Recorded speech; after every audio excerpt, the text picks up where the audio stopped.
Hermanos, abran sus Biblias en la carta de los Romanos, capítulo 5. Yo quise titularle al mensaje de este día, el mejor regalo. Suena ya navideño, ¿verdad? Porque también tuvimos algunos cantos y sabemos, ¿no?, que el mejor regalo es Cristo para la humanidad. Pero ese regalo no se puede experimentar hasta que pues se hace personal, cuando se recibe por fe. Yo no hace muchos días estaba utilizando una de esas herramientas para analizar, ¿no?, el ChatGPT, y fue porque pues tengo una plática con un amigo y vi que estaba escuchando, ¿no?, un podcast de alguien que digo, no te lo recomiendo mucho, y de pura casualidad dije, voy a ver si analizan los mensajes de este pastor. No voy a decir su nombre, pero se apellida Luna y le dicen Cash. Entonces sacó una lista de tópicos. Le dije, hazme una lista de tópicos de lo que más habla y hazme un porcentaje de cuál es lo que más impera en sus predicaciones.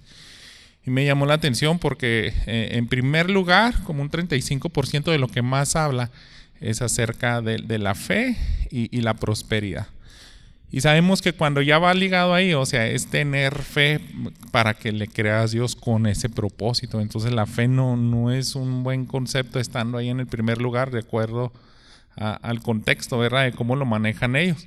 Y en segundo lugar, pues venían otros temas y iba bajando el porcentaje y hasta abajo decía trabajo en la iglesia.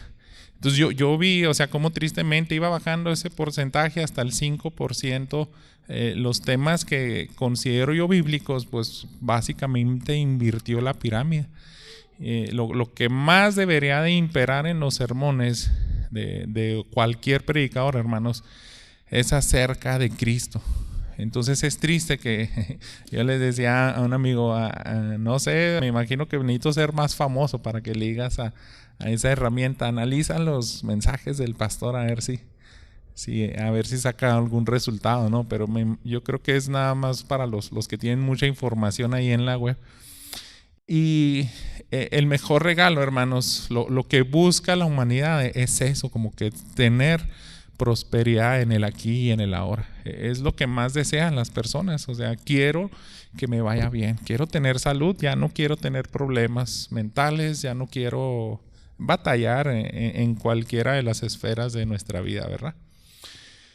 Pero hermanos, este domingo vamos a hablar del mejor regalo y tenemos que entender, comprender que es el que soluciona nuestra mayor necesidad. Quiero que veamos dos cosas. Lo primero, hermanos, en este capítulo 5 de Romanos vamos a ver los efectos de la justificación por fe.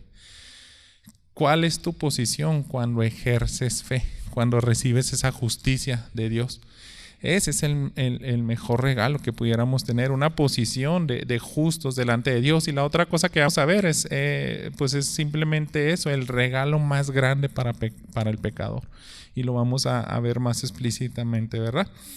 Déjenme iniciar. Como está algo largo este capítulo, pues lo vamos a ir recorriendo versículo por versículo. A veces tenemos la lectura completa del pasaje, pero déjeme iniciar con los primeros dos versículos para recordar de qué trata, ¿no?, esta carta, que generalmente ya sabemos, ¿no?, es simplemente el evangelio.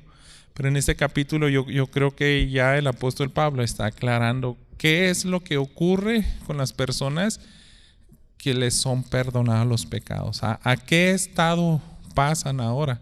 Y es un paso de justificación, una posición de hijos de Dios. Dice así: por tanto, habiendo sido justificados por la fe, tenemos paz para con Dios por medio de nuestro Señor Jesucristo, por medio de quien también hemos obtenido entrada por la fe a esta gracia en la cual estamos firmes y nos gloriamos en la esperanza de la gloria de Dios. Entonces, se fijan, el tema que vamos a abordar hoy y lo que quiere enseñarle el apóstol Pablo a la iglesia en Roma es qué pasa cuando ya eres justificado. Por eso inicia así: por tanto, habiendo sido justificado. Ya hablo en los primeros capítulos de que toda la humanidad necesitamos un Salvador, porque Adán y Eva nos heredó un corazón que no busca a Dios. Entonces ahora va a hablar de la posición del creyente cuando ejerce la fe. Y podemos ver, primero que nada, pues algunas bendiciones, beneficios, y es que ya estamos en paz con Dios. Y ya no estamos enemistados con Dios porque ya no somos deudores. Ha estado hablando el apóstol Pablo también acerca de la ley que se ha entregado, que los judíos pues podían presumir y jactarse de que era como una ventaja para acercarse más a Dios, pero en realidad no la obedecían, no la podían vivir y experimentar. Entonces esa es una bendición, hermanos, para el creyente. Dice el apóstol Pablo, tenemos paz para con Dios. Y ese es un regalo, hermanos, que muchos no aprecian, que muchos no saben que necesitan. ¿Por qué? Porque para empezar ni siquiera están conscientes de que están enemistados con Dios. La ceguera de este mundo, el pecado, la maldad, es muy notable cómo lo describe el apóstol Pablo ahí en el capítulo 2 de Romanos, en el capítulo 1, cuando habla en el versículo 24 que Dios los entregó a la impureza en la lujuria de sus corazones, de modo que deshonraron entre sí sus propios cuerpos.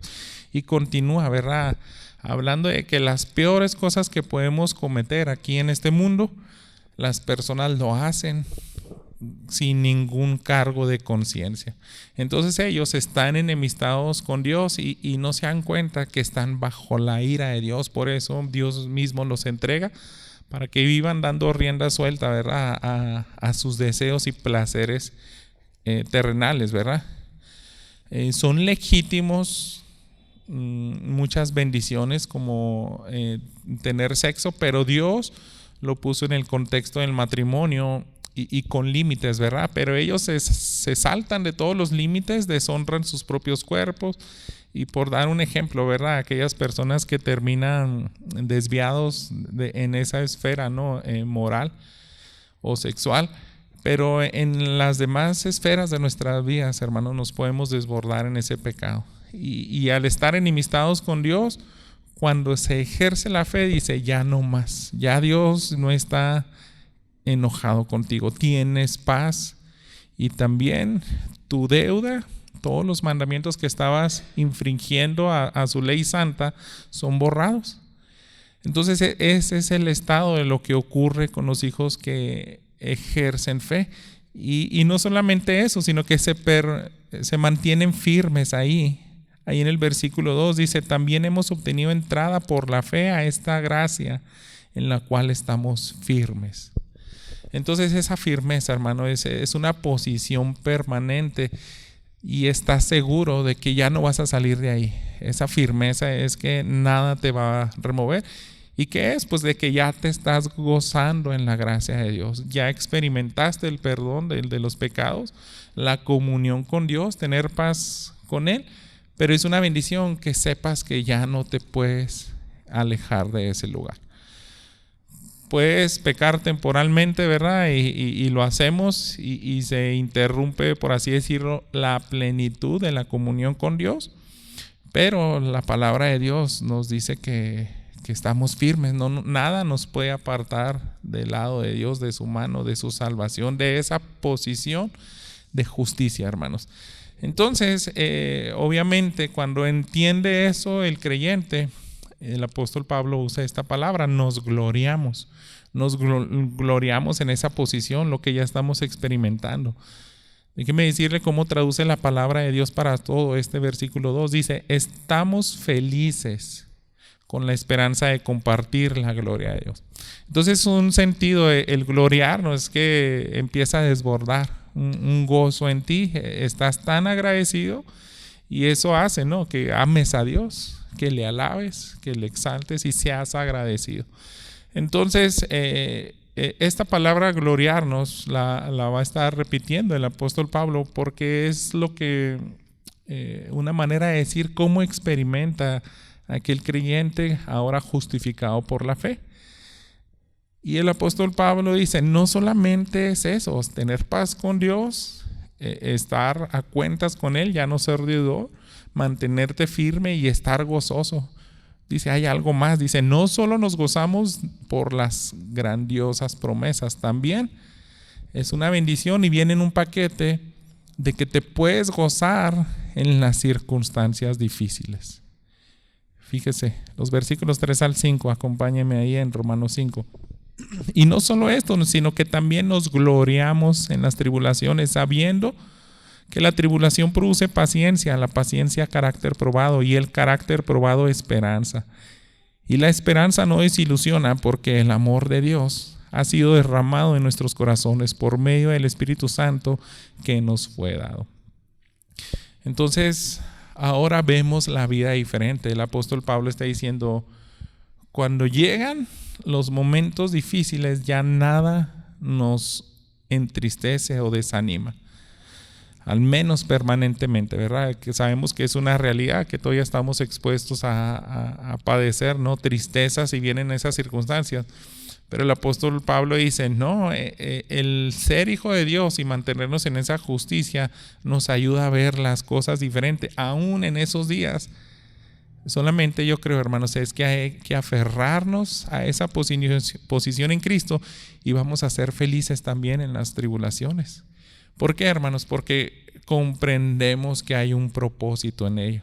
Usted vio un caminito, ¿no? Como una cosa lleva a la otra. La tribulación, hermanos, así como empieza, va a terminar después de una serie de procesos, va a terminar en esperanza. Y esa esperanza, dice el apóstol Pablo, no decepciona, no es una esperanza dudosa, que pudiéramos decir. Es una esperanza que se cumple en un, 80%, por decir algo positivo, ¿no? Que es mayor al 50%. Digamos, ¿qué tal si esa esperanza que Dios promete de glorificarnos y de mantenernos justo equivaliera así por porcentajes? Entonces, habría duda, habría todavía incertidumbre de decir, ¿qué tal si yo soy de los cristianos que no va a perseverar? De aquellos que empezó a caminar, pero Dios de pronto se olvida de algunas de sus ovejas de acuerdo a su fidelidad. Pero no es así, hermanos. Por eso el apóstol Pablo lo describe de esta manera. Déjeme repetir, pues para que pensemos, ¿no? ¿Cómo es ese andar cuando vienen las tribulaciones? Dice, si tienes tribulación, va a producir paciencia en ti. Y el creyente que es justificado y empieza a madurar en ese conocimiento, ya no le va a extrañar las tribulaciones. Va a decir, esto es bueno. ¿Por qué? Porque yo necesito paciencia. Si tengo paciencia, entonces eso va a demostrar que tengo un carácter probado. Que no me ando desesperando, no ando acudiendo a lugares por auxilios que no debería de acudir. Que no voy a tener una actitud de decir quejas infundadas, ¿no? Contra Dios. Y si tienes un carácter probado, eso es lo que te va a llevar a la esperanza. Y no es cualquier esperanza, por eso el versículo dice, esa esperanza no desilusiona. Porque, hermanos, ahí mismo da la razón, está basada en el amor de Dios, que ha sido derramado en nuestros corazones por medio del Espíritu Santo que nos fue dado. Eso es asombroso, hermanos. No podemos ni tener palabras cuando se experimenta y saber Dios mismo, la persona de su Espíritu Santo, entra en contacto con su Hijo, entra en contacto conmigo. Y ahí es como puedo saber que tengo el amor de Dios, ha sido derramado en mí y puedo sentir que Dios me ama a pesar de que soy un pecador. Entonces, si están los días negros, oscuros, difíciles, yo sé que va a terminar en una esperanza. Solamente la tribulación es el inicio, porque me va a llevar a todo lo demás, ¿verdad? A la paciencia, al carácter probado y terminar en la esperanza. Y esos son los efectos de la justificación por fe, ¿verdad? La tribulación termina en esperanza que no desilusiona, porque el amor de Dios es aplicado en el creyente. Con esa verdad, hermanos, sería suficiente para que la iglesia de los romanos sea bendecida y se aferrara a ello, ¿verdad? Pero el apóstol Pablo tiene una riqueza de lenguaje y sigue explicando más acerca de la posición en Cristo. Vean los versículos 6 al 8. Dice así: porque mientras aún éramos débiles, a su tiempo Cristo murió por los impíos. Porque difícilmente habrá alguien que muera por un justo, aunque tal vez alguno se atreva a morir por el bueno. Pero Dios muestra su amor para con nosotros, en que siendo aún pecadores, Cristo murió por nosotros. Y de esta manera quiere el apóstol Pablo explicarnos a todos los creyentes, a ti y a mí en este día, qué tan grande es ese amor. Y por eso nos tiene que explicar la realidad del pecado del hombre, su condición fuera de Dios, y ahora cómo es derramado el amor de Dios en él. Pablo quiere hacernos pensar en, digamos así decirlo, en un contraste abismal. ¿Quién eres como hombre pecador? ¿Y quién es Jesús el Salvador? Y la obra que Él hace. Entonces, ¿quiénes somos? Pablo usa una palabra interesante. Él está diciendo en tiempo pasado, el versículo 6, éramos débiles. Éramos débiles, hermanos. La palabra de Dios nos da un término, o más que nada los teólogos, algunos de la época de los reformados, hicieron un término teológico, es la depravación total. Y creo que evoca esa debilidad de hacer la voluntad de Dios. Es una incapacidad de poder amar a Dios, de entregarnos a Él, de adorarle, de vivir en obediencia, de no solamente de vivir por Él, sino también de morir por Él. Entonces esa debilidad, el ser humano sin el Espíritu Santo y sin el amor de Dios aplicado en su vida, es incapaz de darle un amor recíproco. Por eso el apóstol Pablo dice: en el pasado ustedes, aunque se hubieran querido esforzar e intentaran agradar a Dios, no podían. Su voluntad no les daba para tanto. Entonces, a esa debilidad, hermanos, quiero que es lo que más estemos pensando. Y si entendemos, ¿no?, cómo éramos antes, podemos hacer un recuento así bien rápido. Si pudiéramos identificar algunos más fácil, el parteaguas en su vida, de cuando se encontraron con Dios. Él se encontró con ustedes y los hizo su hijo por medio de la fe en Cristo Jesús. Va a encontrar ese contraste. Yo siempre lo he dicho, pues ni siquiera querías estar en un lugar como este, menos domingo en la mañana, pues estaría todavía dormido, ¿no? O esperando salir a un día de campo, no sé. Entonces, por nuestra mente no pasaría eso, ¿verdad? Relacionarnos con Dios. Éramos débiles para entregarle amor a Él y decir: hago a un lado toda mi agenda y se la voy a entregar a Dios. Lo que más quiero es amarlo. Lo que más quiero es honrarle, obedecerle. Y aún conociendo y Dios sabiendo que ese es nuestro estado de debilidad, aún así, hermanos, murió por nosotros.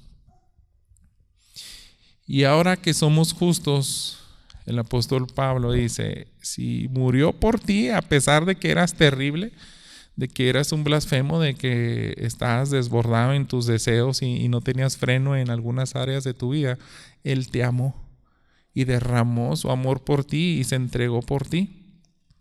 Pero ese amor todavía va más allá, porque hay otro evento donde se va a consumar la justicia de Dios. Y ahí vemos también ese contraste, ¿verdad? El amor de Dios. Fíjese los versículos 9 en delante. Entonces, mucho más, habiendo sido ahora justificados por su sangre, seremos salvos de la ira de Dios por medio de Él. Porque si cuando éramos enemigos fuimos reconciliados con Dios por la muerte de su Hijo, mucho más, habiendo sido reconciliados, seremos salvos por su vida. Y ahí puede entender, ¿verdad?, cómo el amor de Dios va por encima de las expectativas de uno. Ya sería suficiente, ¿verdad?, con habernos perdonado y justificado.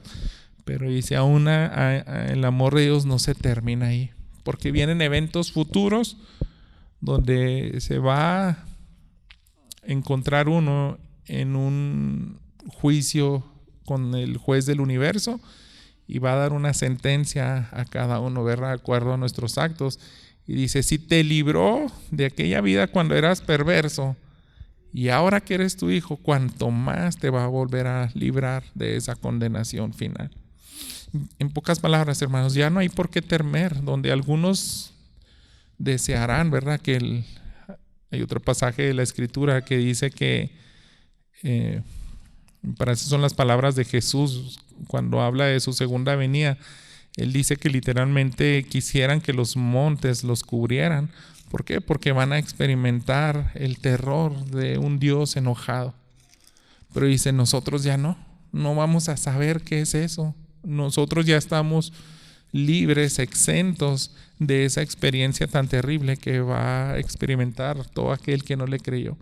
Fíjese en otras palabras, en la carta de Primera Tesalonicenses, yo les leo aquí en el capítulo 1, como lo expresó el apóstol Pablo en el versículo 10. Y esperar de los cielos a su Hijo, el cual resucitó de entre los muertos, es decir, a Jesús, quien nos libra de la ira venidera. El Evangelio nos dice que no debemos de temer a nadie, solamente a aquel que es capaz de echar nuestras almas al fuego eterno. Y ese es Dios, el único digno de temor y donde sabemos que todos sus atributos se extienden hacia lo eterno, hacia lo infinito, a lo incomprensible, así como su amor es tan grande, su ira va a ser tan devastadora y terrible. Pero dice, ustedes no van a sufrir esas consecuencias. Ahí mismo en el versículo 11, regresando a Romanos 5, nos dice el apóstol, y no solo esto, sino que también nos gloriamos en Dios por medio de nuestro Señor Jesucristo, por quien ahora hemos recibido la reconciliación. Entonces dice, qué bendición que ya fui librado de los peores eventos de este mundo, de vivir sin propósito y acumulando ira, pero también fui librado de un evento futuro donde se va a manifestar la ira de Dios y yo no la voy a recibir. Por eso, si estamos conscientes de eso, otra vez vuelve a utilizar esa palabra. Si se fijan en el versículo 11, nos gloriamos en Dios. La Nueva Traducción Viviente y la Palabra de Dios para Todos utiliza esa palabra. Nuevamente dice, nos alegramos. La traducción en lenguaje actual dice, somos muy felices. Entonces, el alegrarnos y saber que ya no va a aplicar en nosotros esa condenación es lo que nos trae un gozo indescriptible. El apóstol Pedro lo dijo en su primera carta de la siguiente manera, en el capítulo 1, versículo 6, en lo cual ustedes se regocijan grandemente, aunque ahora por un poco de tiempo, si es necesario, sean afligidos con diversas pruebas. Se fija otra vez, está en sintonía la escritura. El otro apóstol, discípulo de Jesús, está expresándonos los mismos pensamientos del apóstol Pablo. Aunque haya tribulación, puedes tener gozo. Qué bendición, ¿verdad? Y no solamente lo expresa así, también en el versículo 8 dice, a quien sin haber visto ustedes lo aman, y a quien ahora no ven, pero creen en él, y se regocijan grandemente con gozo inefable y lleno de gloria. Entonces ese gozo inefable es eso, que no hay palabras para describir nuestra felicidad, nuestro gozo, hermanos. Pablo ahora nos va a explicar cómo es que la humanidad puede ser perdonada, o sea, cómo sucedió exactamente todo aquello para que nosotros tuviéramos esa posición de lo que acabamos de ver, ¿verdad? Los efectos de la justificación de la fe, que eres alguien que ya estás en paz con Dios, ya no eres deudor, te gozas, estás firme, ahora comprendes el contraste abismal de quién eras y lo que hizo Dios, y por eso tu gozo se puede desbordar. Estando ahí, cómo sucedió exactamente, y ahora el apóstol Pablo nos va a explicar y nos va a hablar con una ilustración para que entendamos, ¿no? De los ejemplos mejores para ilustrar esto es el ejemplo de Adán y de Jesús mismo. Continuamos en este segundo punto, el regalo más grande para el pecador. Lea conmigo en el versículo 12 en adelante. Por tanto, tal como el pecado entró en el mundo por medio de un hombre, y por medio del pecado la muerte, así también la muerte se extendió a todos los hombres, porque todos pecaron. Pues antes de la ley había pecado en el mundo, pero el pecado no se toma en cuenta cuando no hay ley. Sin embargo, la muerte reinó desde Adán hasta Moisés, aun sobre los que habían pecado con una transgresión semejante a la de Adán, el cual es figura de aquel que había de venir. Y aquí nos pone en nuestra mente el apóstol Pablo, ¿no? Aquella audiencia de aquel entonces: vean a Adán, todo lo que gira alrededor de la persona de Adán, y van a encontrar un contraste grande cuando vean todo lo que gira en la persona de Jesús, el Hijo de Dios. Entonces, primero nos vamos a concentrar qué es lo que provocó a Adán. Ahí está escrito en el versículo 12. En pocas palabras, muerte a toda la raza humana. Un solo acto de desobediencia hizo que toda su descendencia y toda la humanidad cayéramos en pecado. Cayéramos de la gracia de Dios y en aquel entonces Adán no era débil. Él se le entregó un libre albedrío, pero en ese entonces él podía elegir amar a Dios. No sabemos cuántos días disfrutó ahí estando en el Edén con su esposa Eva también. Pero de pronto todo eso se echó a perder. Ahora entró la debilidad para amar a Dios por ese pecado. Entonces se multiplicó mucho más que exponencialmente el error de Adán. Algo visual que nosotros podemos entender, hermanos, lo que nos pasó, ¿verdad? En el 2020, la pandemia.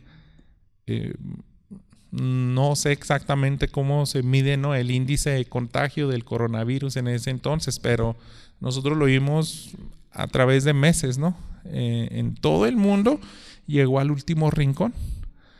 Nosotros escuchábamos que aquí en la sierra habían grupos delictivos que no querían dejar entrar a nadie para que no se contagiaran y ellos mismos recibían los alimentos, pero no podemos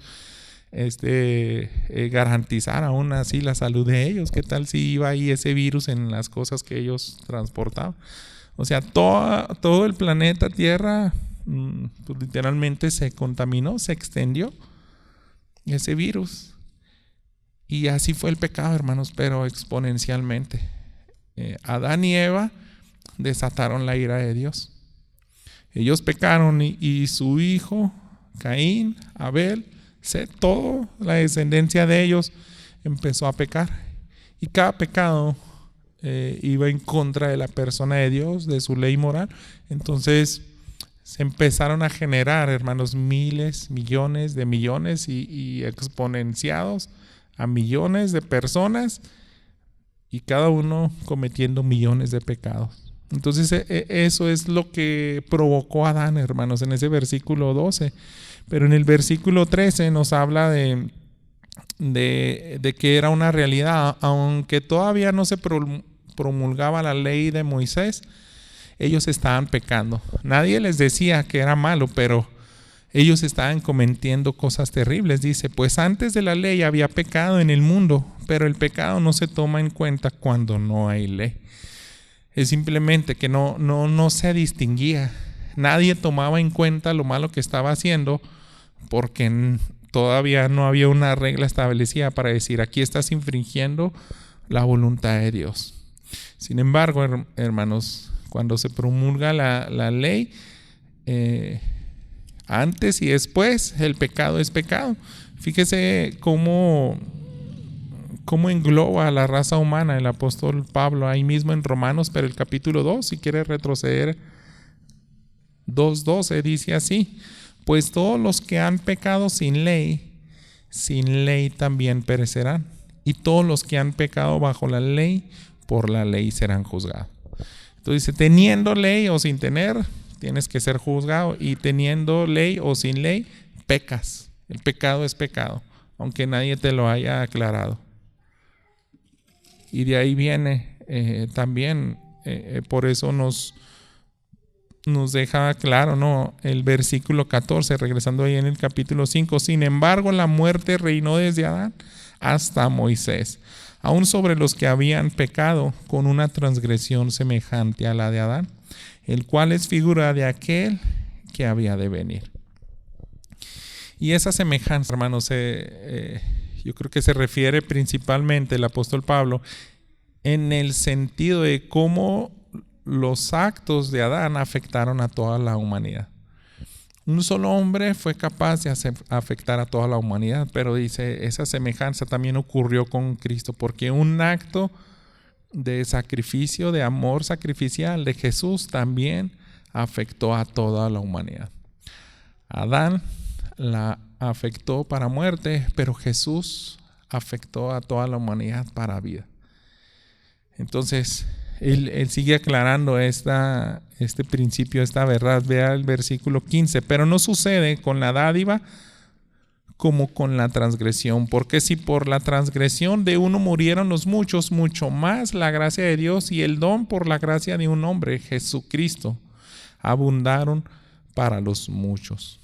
Tampoco sucede con el don como con lo que vino por medio de aquel que pecó, porque ciertamente el juicio surgió a causa de una transgresión, resultando en condenación, pero la dádiva surgió a causa de muchas transgresiones, resultando en justificación. Entonces el apóstol nos está dejando más en claro qué son esos efectos, o sea, qué pasó exactamente aquí. Una transgresión que desató millones de pecados, que pudiera uno pensar, eso es irreversible. Esa cantidad incontable de pecados hizo que la humanidad recibiera una condenación que ni nos podemos imaginar. Pero aún así, hermanos, lo que nos dice estos versículos 15 al 16 es que dice, se desataron exponencialmente los pecados, y cuando ya había incontables pecados, eso hizo que viniera un regalo, la dádiva de Dios. Ese es el equivalente, ¿verdad? El sinónimo, es un regalo. Dios nos dio algo invaluable. Tenía que ser algo superior a eso que ni nos podemos imaginar. Los millones de pecados que existen y a través de todos los siglos, tuvo que haber algo mucho más grande para revertir ese desastre. ¿Y eso qué fue? Pues la persona de Jesús, porque Él es inmensamente superior a todo lo que nosotros podemos producir, hablando negativamente, ¿no? Como pecados contra Dios. Si nosotros entendiéramos un poco esto, hermanos, nos asombraríamos, porque yo creo que difícilmente nos ponemos a hacer algo gráfico. ¿Cuánta maldad hay en el mundo? A veces vemos clases como la del domingo pasado y como vemos alguna esfera de la sociedad que se ha distorsionado, cómo Satanás ha afectado nuestras mentes y nos lleva a actos terribles, pero nos despierta un poquito, ¿no?, de conciencia, ver números, ver cifras, cuánto ha crecido la pornografía, cuánto ha crecido la pobreza, cuánto ha crecido el asesinato, la violencia, la corrupción, el ser indiferente. Yo, hermanos, pues, es una postura muy personal, pero yo creo hasta un pecado es exaltar demasiado la vida de los animales en esta época, pues es algo que es una realidad. Estaba viendo un video donde atropellaron, me parece que un venado, y estaban deteniendo el tráfico. Y yo digo, lo están tratando como humano porque ni siquiera lo movían. Ahí estaban los tránsitos. Entonces digo, sí respetamos la vida de los animales, pero no sé qué están esperando que llegara, no sé, un seguro del auto, de seguro de vida del animal, o no sé. Entonces alguien que tiene sentido común todavía va, simplemente lo arrastra y lo saca y ya avanzan todos los carros. Pues no sé qué más esperaban, ya se murió el animal. Pero es algo que uno puede ver, o sea, poco a poco perdemos hasta el sentido común porque se distorsiona y se lleva a extremos varias esferas, ¿verdad?, de nuestras vidas. La maldad ha crecido tanto, ¿verdad?, que apreciamos más y se trata de cuidar más a los animales que al ser humano.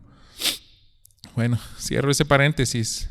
Jesús revirtió todo ese desastre con un solo acto. Y eso es glorioso. Fíjese el versículo 17. ¿Qué más nos enseñas? Porque si por la transgresión de un hombre, por este reinó la muerte, mucho más reinará en vida por medio de un hombre, Jesucristo, los que reciben la abundancia de la gracia y el don de la justicia. Así pues, tal como por una transgresión resultó la condenación de todos los hombres, así también por un acto de justicia resultó la justificación de vida para todos los hombres. Entonces, fue un solo acto, hermanos, de justicia, y por eso se utiliza esa palabra justicia, porque todos estamos transgrediendo contra Dios, somos deudores contra Él. Y ese acto de justicia, hermanos, potencialmente puede limpiar a la humanidad. Y digo potencialmente, hermanos, porque es una realidad de que no todos creen. No todos creen. Si pudiera limpiar a toda la humanidad, es capaz y es suficiente, más que suficientes, hermanos, pero muchos no creen. Porque esta palabra, si se fijan, nosotros no somos la Iglesia Bautista y los cristianos de sana doctrina, no abrazamos la salvación universal. Ese acto de justicia no va a salvar a todo el mundo. Por eso la Biblia es bien clara y dice al final del versículo 29, así también por la obediencia de uno, los muchos serán constituidos justos. Entonces esos muchos es simplemente al único que ejerce fe en Cristo Jesús. No puede salvar a todos, solamente va a salvar a muchos. Y eso es glorioso, hermanos, porque en Apocalipsis nos dice que toda lengua y nación va a estar en el cielo. Esos son los muchos.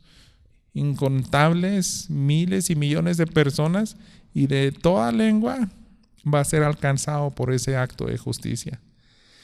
Entonces, los que creen son los únicos que les va a resultar en justificación. Y vamos a terminar este capítulo. Dice el versículo 20, la ley se introdujo para que abundara la transgresión. Aquí el apóstol Pablo después de explicarnos qué sucede cuando ejerces la fe, cómo es que se logró esa justificación por un acto de un solo hombre, un acto de justicia. Y ahora va a cerrar el capítulo, hermanos, recordándonos acerca del propósito de la ley, que tiene mucho que ver con lo que está hablando el apóstol Pablo. No crean que se cerró un tema y empezó a hablar de otra cosa. Ponga atención, la ley se introdujo para que abundara la transgresión, pero donde el pecado abundó, sobreabundó la gracia. Para que así como el pecado reinó en la muerte, así también la gracia reine por medio de la justicia para vida eterna mediante Jesucristo nuestro Señor. La Escritura dice, hermanos, que la ley es santa. ¿Y por qué es así? Porque nos revela lo perverso que somos. Nos guía a la salvación. Adelante, ahí en el capítulo 7, déjeme leerle los versículos 9 al 12. En un tiempo yo vivía sin ley, pero al venir el mandamiento, el pecado revivió y yo morí. Y este mandamiento que era para vida, a mí me resultó para muerte. Porque el pecado, aprovechándose del mandamiento, me engañó y por medio de él me mató. Así que la ley es santa y el mandamiento es santo, justo y bueno. Vamos a utilizar una ilustración, hermanos, para entender un poquito mejor esto. Imagínense que usted está manejando y está infringiendo todo tipo de leyes de tránsito inconscientemente. Entonces vas manejando pues tranquilo, ¿no? a tu casa. Y de pronto ves un letrero y te das cuenta que estás en sentido contrario. Entonces te vas a asustar. O sea, yo pensé que iba bien. Y sigues avanzando, ¿no? Pues ya te tranquilizas un poco más porque ya sabes que no estás en ese peligro. Pero vas a 150 kilómetros por hora y por ahí te topas un letrero que tenías que ir a 70. Entonces das un frenón y más lento, pero otra vez te asustas porque dices, si hay un tránsito y me encuentra así, ahora ya no corro ese peligro, ya voy ahora al límite de velocidad. Entonces la ley nos está iluminando todo lo malo que estamos haciendo, ¿no?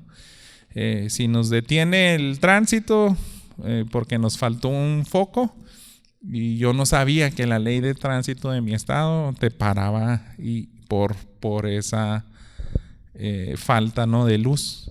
Y ya te explica el agente de tránsito, pues es que eso es peligroso, es para que sea más claro para los demás conductores cuando das vuelta, cuando frenas. Entonces lo tienes que arreglar. Como no lo has arreglado, pues es una multa. Entonces tienen su tabla, ¿no?, de costos de acuerdo a lo que estás infringiendo. Si haces un manejo peligroso, agresivo, es cierta multa. Si vas en sentido contrario, si te pasas las luces, los altos. Y ahí estando el tránsito hablando contigo, ¿qué tal si se da cuenta porque le contestas y le avientas aliento alcohólico?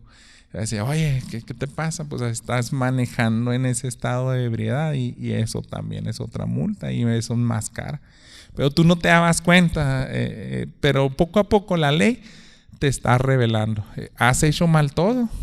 Y tú estabas bien tranquilo manejando a casa, pero conforme la ley se fue revelando a ti, te diste cuenta que estabas en peligro.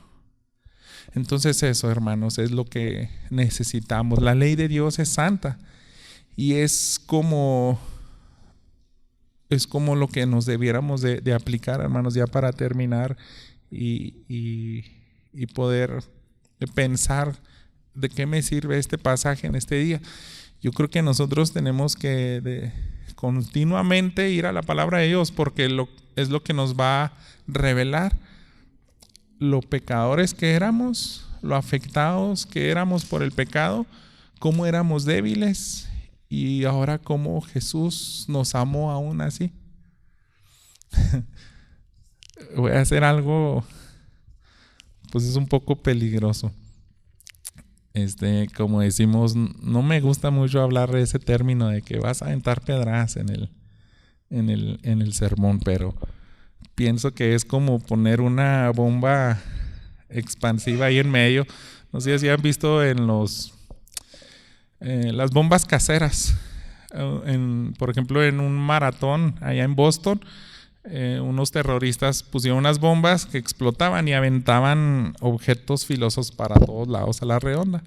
Entonces era terrible, ¿no?, lo que sucedía. Entonces siento que voy a hacer algo así. La voy a poner en medio, pero como yo estoy más cerca, pues voy a ser el más dañado. Y quiero, hermanos, que se lo tome en seriedad aquí. Aquí todos vamos a entrar. La ley, hermanos, nos va a mostrar cuando usted es un mal padre. La ley de Dios le va a demostrar cuando ha fallado a sus hijos, cuando los ha expuesto a un camino mal y van a perder la imagen de Dios porque usted se la tenía que modelar. Ellos están en un peligro por errores que hemos cometido. La ley, hermanos, le muestra a la esposa cuando no lo respeta, cuando dice yo porque tengo que hacerte caso, yo voy a tomar las riendas y las decisiones de la casa, tú pasas a segundo término. La ley, hermanos, nos muestra cuando nosotros no estamos amando bien a nuestra esposa, cuando no somos sacrificiales para amarla y no nos interesa pues su estado de ánimo, sus anhelos, sus deseos. No nos interesa santificarla y presentarla como limpia y perfecta, así como Cristo presenta a su esposa para las bodas del Cordero. La Escritura te muestra como hijo y tú puedes recordar cuando has desobedecido a tus padres, cuando le has deshonrado. En algún punto alguien te ha dicho que es pecado si tuviste relaciones sexuales antes del matrimonio. Si estás ingiriendo algo que destruye tu cuerpo, tu mente, si estás enviciado en algo tan nocivo, sea consumir drogas o ver pornografía, te va a mostrar cuando eres mal ciudadano. Y en algún punto, hermanos, todos nosotros hemos hecho algo así. O sea, no nos podemos escapar. Hemos evadido impuestos, hemos dejado de pagar tal vez deudas que teníamos que haber saldado. En cualquier posición, si eres alumno, pudiste haber defraudado las reglas de la escuela, como trabajador, como esposo, como matrimonio, como padre, hijo. Entonces, ahí, hermanos, es cuando nosotros debemos de ver eso tan terrible que he hecho y todo lo que ha hecho la humanidad. Hay un acto superior que lo puede cubrir, y fue Jesús. Si descubres y aceptas por fe eso, habrás encontrado el mejor regalo. Déjenme regresar al versículo 5 de este capítulo 5 de Romanos. Nuevamente dice: la esperanza no desilusiona, porque el amor de Dios ha sido derramado en nuestros corazones por medio del Espíritu Santo que nos fue dado. Qué bendición, hermanos, que aún siendo pecador se te derramó ese amor. Jesús te despertó y te dijo: corre a mí, solamente en mí encontrarás el perdón.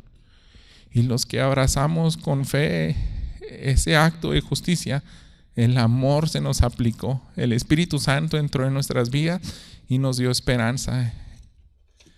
Déjeme leerle un par de párrafos del diario de Jonathan Edwards, allá por junio de 1739.